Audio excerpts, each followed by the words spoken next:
I installed my first solar job 6 years ago, and I did it on my own house. I didn't want to test it out on the customer's house. I wanted to fully be immersed, be involved, do it with the crew, understand it from the roof up. And it's basically how I got involved, and I honestly believe that the future of roofing, that if you're a roofer that doesn't offer roofing and solar, you're gonna lose the job to somebody that does. I think I was a little bit ahead of the curve, but now the traction that solar is taking and the amount of people doing it, everything's falling into place, from FP&L raising rates to hurricanes and the panels, the price of panels coming down as technology's caught up. But I knew I couldn't do it by myself. But at the same time, what I've seen is that every solar company should be attached to a roofing company. And they're not. They're not. And I honestly believe that that's what separates us and makes us better than any other company in our area. There's no reason why a roofer shouldn't be the one installing that solar. 100% agree. The high velocity hurricane zone codes, and I think that's the problem in our industry. You got a lot of these companies coming from California and these other states, and they just don't understand our codes. Here's the best part though. They have an entire clientele of happy customers that they could be calling back. So this is another product they could add to their repertoire.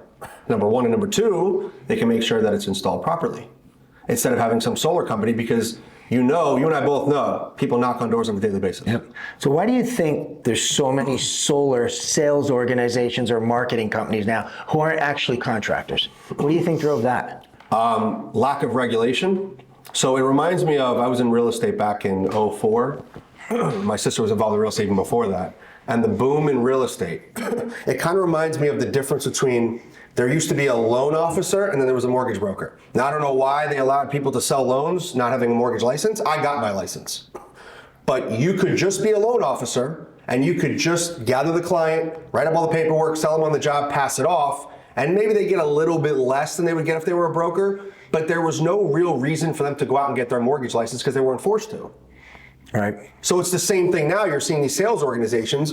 There's an influx of money coming into this industry. People see dollar signs. They know that you could take any old used car salesman and have them knock on doors, and they're good enough to get that appointment, and then they're good enough to sell something because that client is not educated properly on solar. Everything sounds great, they buy, but then they find out later on that it's not what they were sold.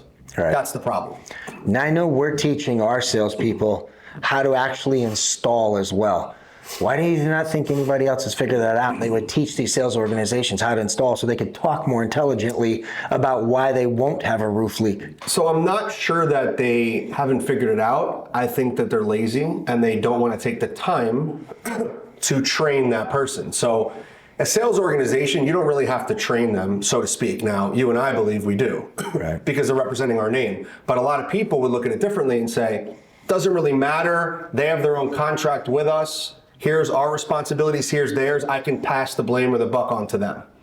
But they're not taking the time, because it's kind of like how a lot of companies will just bring in a group of 50 salespeople, train them knowing only 5 to 10 are going to stay. So they're throwing shit against the wall and seeing what's sticking. Right.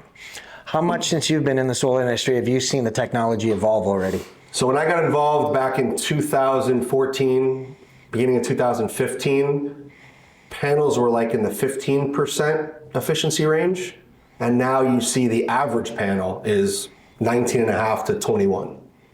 So anything that's above 20 is good. And it's only going to get better from here. And I'm sure panels are going to get smaller, over time. But at the same time, I always tell the client, because they always ask, well, isn't technology going to get better?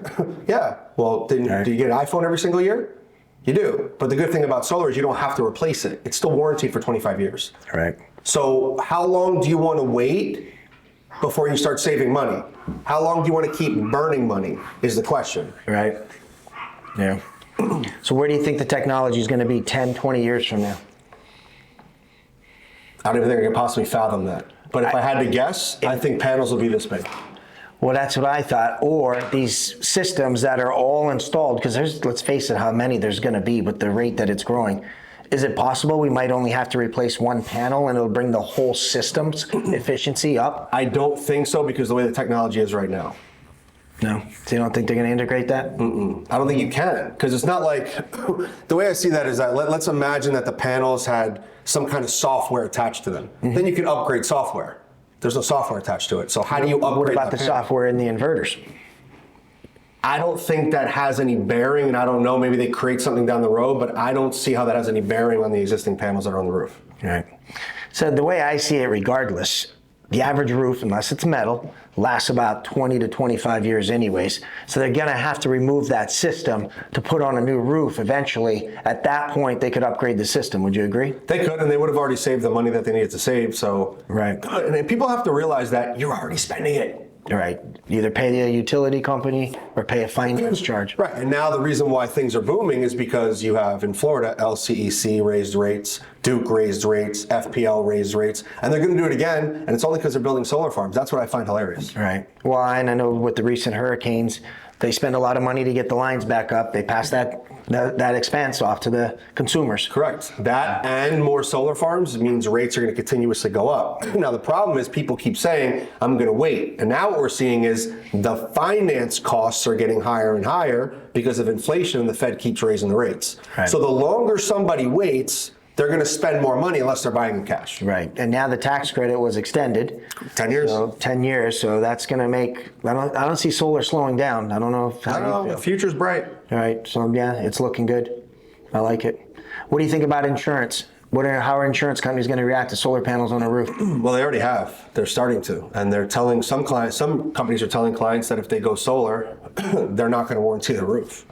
And in fact, you and I know this as a roofing contractor and installing it, the solar panels actually protect the roof. They do. Going over to Fort Myers after this storm, there was some damaged solar panels on some roofs, which are very easy to retrofit. But they stayed on the and roof. replace. They stayed on the roof. They performed. They're still performing. Yep. Even though the glass is smashed, they're still producing because we're able to monitor that. So that's unique. Now, they're not at 100% efficiency on that panel, but the roofing tiles under it were not damaged. Correct. And now it's just a matter of replacing that one panel out, and it actually did save the roof from being damaged. Absolutely. I never saw that coming. I didn't expect that, and to actually see it, I was like, wow, the panels really absolutely did protect the roof. See, I saw that when Hurricane Michael hit North Florida years ago, so I'm glad you see it now. Because that's been in my pitch since I started solar. Right. And I show people pictures of shingle roofs where Hurricane Michael hit. Look, panels are still on the roof, but look at the other side of the roof where there were no panels. Right. Parts are ripped out. Yeah. So now you see it from a roofing perspective. Yep. Now we have to pass that message off to all the roofers. And the thing I like about the metal roofing is the way it clamps onto the seams. It actually holds the metal tighter, so the roof would perform better, with a solar panel on. I don't think most people realize that. I didn't realize that. Yeah. Oh, yeah. But those clamps, it's the S clamp. The seam is crimped together, and when you put that clamp on it, the only reason why a metal roof would fail, and that takes hurricane or tornado force winds to do it, is the seam would separate or open up. But with that clamp from the solar on it, it actually tightens it and makes it better. Interesting. That's why I think metal is the future of roofing if solar keeps growing, because it is a solar ready roof. You don't have to put the penetrations like you do in a tile roof and a shingle roof. You're just clamping on. If all I knew about metal roofing was the fact that you don't have to replace it in 20, 25 years, that would be enough. And you don't. There's now enough for me. 50-year warranties on the new types of metal that are out there. DuPont's Tedlar, it's an amazing product, and they're able to do that. The only reason why I could see someone saying no to a metal roof and going with a tile roof is if metal costs double the price of tile, but it doesn't. It's not. Right, but it's going to last almost twice as long. So let's talk about that, because many of our customers now are financing their roof and solar under one loan. You're more knowledgeable about the financing part of the solar and the roofing. Let's talk a little about that so people who are listening to us can understand that. So you can finance the roof. Now, that doesn't mean you can take a tax credit. We'll make that crystal clear. All right. And even if with solar, you're able to transfer that payment to the new buyer if you do happen to sell your house. You can pay it off and raise the value of the house and play that game, or you could just transfer the payment. Now, I love the fact that you can transfer the payment, first of all, because everybody knows they're going to have an electric bill. So that's in their budget. A realtor's going over that. Instead of paying an electric bill, they're paying a lower payment to an existing system. Correct. Now, if you have a roof involved in that, it's separated within the loan. You have to pay the roof off if you sell your home. Gotcha.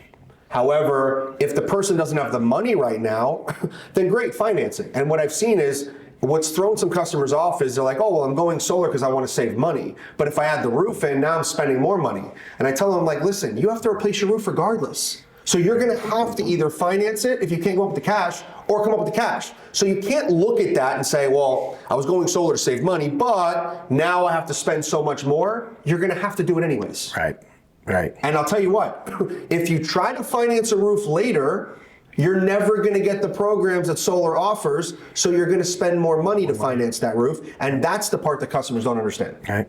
So I know we now have a lot of customers who are 55 and up, or possibly retired, or even people who are struggling just to pay their bills. We have lease options available now. Yes. I'd like you to talk about the lease options and how that can help those people. So what I love about the lease is you're going to start with a fixed cost. So let's say you're paying 14 cents a kilowatt hour right now through FPL. You're going to start at 11.5 to 12 cents. So automatic savings from day one. Now, there is a 2.9%. So let's break it down for people more. So you have a $200 electric bill. Now you're going to have a $150 payment instead. Right. Because not everyone understands kilowatts if you're not in the industry like us. So now immediately you're lowering. Right. Now there is one caveat. There's a 2.9% escalation rate by the company who's offering the lease. Excuse me. So the payment will go up 2.9%. However, the average inflation rate has been over 4% if you look at the last 15 to 20 years, and right now it's ridiculous. Many people argue it's much higher. Right, but let's just say it's an even 3. Right. Right? So FPL goes up 3, your payment with a lease goes up 3. Right. You're still winning, correct? Correct. Now let's talk about the other benefits. They'll service the entire the system, make sure it's performing. They'll pay for all labor. They take care of that. Now, what they take care of in a lease that's not covered in a purchase is if there's any hurricane damage, they cover it. They'll replace the panels. They'll pay for the labor. They cover everything. So you are never stuck. So the person doesn't have to put it in against their homeowner's insurance if they have damage from the storm. No. You don't have to worry about if you can claim a tax credit. Now, this is a big one. A lot of people are out there selling that the customer is going to guaranteed get a 30% tax credit. That is absolute utter nonsense. You and I know you know. Right. So a lot of people, when you're doing a loan, the first 18 months is a 70% loan to value payment because they're assuming you're going to put that tax credit in. Right. Now, if you don't by the 18th month, your payment goes up to what it would have been if you borrowed 100% loan to value. Now they can't afford that. But the customer's being sold on, don't worry, you're going to get it. Right. You can put it in. Now, if they don't put that tax credit in, now they're paying much more than they were before. Eventually, it'll catch up as rates go up. However, with a lease, there's no tax credit. You don't have to worry about if you qualify. It's guaranteed lower payment from day one and forever. So I actually like the lease. Now, if you sell your home, it could transfer to the new buyer or it could be paid off, either one. Every single benefit that you can get with purchasing, you get with a lease plus more. What would you say are, if any, the downsides to solar? What are some of the objections we've heard from customers? What's the reason why someone, now obviously you and I know if it's a sales organization and not the contractor, they could have big problems and big liabilities. One of them that I will accept, because there's not many I will, but one I will accept is they're going to sell their house in the next 1 to 3 years. Fine, don't go solar, no problem. Now I know the value goes up, but most realtors are not educated properly yet. Maybe 3 to 5 years down the road, we can have that conversation. Right. But that's one that I will buy. Number 2 is the tax credit. But now that the lease is so financially amazing, right, now I'd say, all right, great. So let's talk about the lease option instead. And leasing is kind of like deregulation of energy, which has happened in half the country. And I wish it had happened here, but now it kind of did because leasing solar panels, it is like deregulation. You're just paying a different company for the same energy that's coming in. Yes, I remember reading an article in California. To that point you're talking on, it wasn't until actually the realtors got on board and there was so much of it being installed that it really gained mass adoption and people understood it. And they actually said it was harder to sell a house without solar than it was with. So I got a feeling that Florida is going to rapidly catch up to that. And that's probably where we're going to see ourselves 3 to 5 years from now. Absolutely. I totally agree. Yeah. Well, what else do you think our customers might want to hear or know from the contractor's side of a job? You really want to make sure that you have the right company selling the job. You want to look at the warranties the company offers, not the manufacturer warranties. The warranty that the contractor offers. because that's a big difference. Yes. So people say 25, 25, everything's 25 years. However, they're not saying their workmanship is 25 years. Right. They're not saying their penetrations are covered for 25 years. They might have in fine print that their workmanship is 2 years. Well, already in the last 3 years, I've seen so many solar companies just come and go, and they're not gone. They're shutting down and they're opening up under a different name because they've had problems from either roof leaks or not installing it correctly. Talk about a not lack servicing. of integrity. I know. So that's one thing I guess people can understand when they get us, being that we've been around since 2005. We're established in the community, very involved in the community. We're here to stay. So if our system does have a problem, it's in our best interest to fix it, which we do, and we always have. Absolutely. I know the fact we put our customers first, not our salespeople. With the finance company that we deal with, I won't mention the name, they actually back everything up and cover all labor. So if a manufacturer issue occurs, the customer's not left paying for that because that is not the responsibility of the contractor. Right. If it's a manufacturer defect, the part will be covered, not the labor to roll the truck out there and the hours of work that it's going to take. So with the finance company we use, and one of our benefits that we have over most other companies down here, is that they cover all that for them. All the labor's covered, and they'll even monitor the system for them to make sure that nothing's wrong. And if something's wrong, they catch it before we do, before the customer does. They learn from the monitoring. So they're never left, so to speak, holding the bag. Right. And that's what happens when contractors go out of business or close down and change names and open up under a new license. They don't have to worry about that dealing with us. So I know we've taken the time to really hold our customers' hands and explain everything, because we don't ever want somebody not understanding what's going on and going on their roof. What would you say would be, 5 to 8 questions absolutely that every person should ask a solar sales organization or contractor that's coming and knocking on their door trying to sell them solar? Well, first one is, how can they weed out a good company and a bad company? Are you a sales organization, or are you actually managing the project? Right. All right. Licensing, right? Licensing. They should ask to see their license. What is your workmanship warranty, your penetration warranty, not manufacturer warranties? Right. How long have you been in business?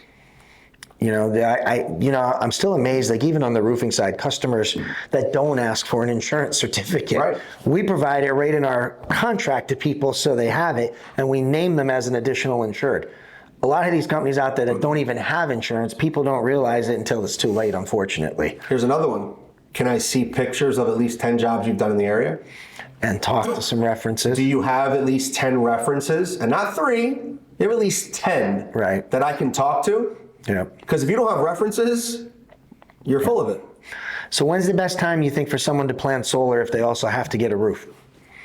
Immediately? Immediately, right? I mean, now we're here, I know this and I'm agreeing with you, but we're trying to help people understand it's best, especially if it's a tile roof, for example, to have the racking installed at dry-in, yes. not after the roof is installed and the tile's on. Because otherwise the guys have to walk all over that tile, yep. They have to break them out, they have to find the trusses, and they're actually gonna do a lot of damage. Now, as a roofing company, no problem, we can fix that, but we just know it's an optimal way to do it at dry-in and then install the tiles around the racking. Once the roof is installed, come back and just put the panels on. Why go through the headache if you don't have to? Right. Now, one other piece that people need to understand that I hear all the time, oh, but the price of solar are going to come down. And I say, do you understand the concept of supply and demand? Right. Because this is not my opinion. Supply and demand. As demand goes up, costs go up. Right. So they extended the tax credit for 10 years. So if you're expecting the cost of solar to go down in the next year to 3 years, you don't understand simple economics, supply and demand. And if you don't, I suggest looking it up and doing research, and you'll see that everything that we're saying is 100% spot on. Yep. I think a lot of people too, one thing they don't realize is as the electrical vehicle market takes off and more people have these vehicles, they don't realize that it drives their electric bill up because they have to plug that in when they get home. Correct. There's not enough charging stations around for them to go somewhere and charge it. So I think they don't realize that everything in the future is going to increase their electric. Why not put solar on there now and get rid of that cost? So the whole push for electric vehicles is to help bring costs down and save the planet. But if it's driving the energy costs up, I don't think people realize that's why solar is a natural fit in the future for that. I agree. Listen, if you have an electric vehicle and you don't have solar, you're not thinking clearly. Right. I agree. I totally agree. Anything else you think our customers should know about or want to know? Or I think that every single customer should go visit the facility of the company that's doing their job. And you will get a real view of who you're dealing with. I would say a lot. And I would wholeheartedly agree with that.